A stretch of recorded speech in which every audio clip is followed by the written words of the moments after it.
Welcome to our Boots on the Ground tour. It's day number 2, and we have made our way to Buxton, North Dakota.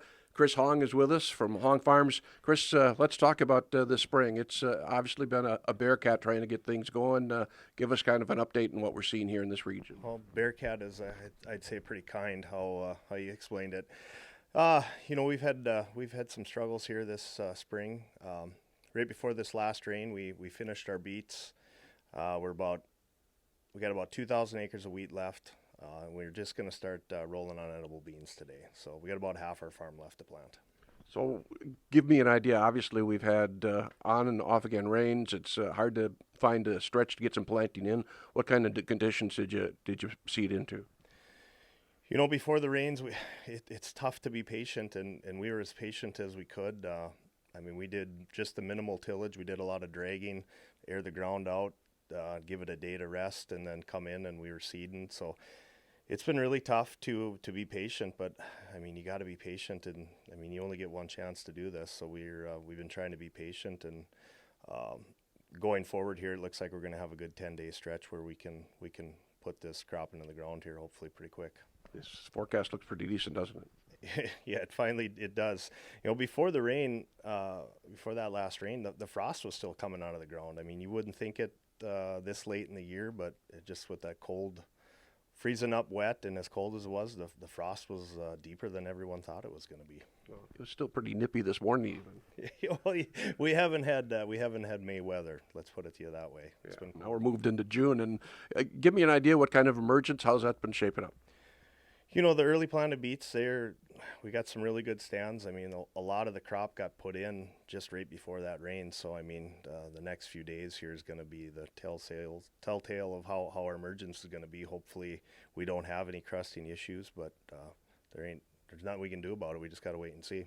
It's amazing with all the mud we've been dealing with. We've also seemed to have a lot of wind. I can't believe seeing the dirt blowing like I have this spring.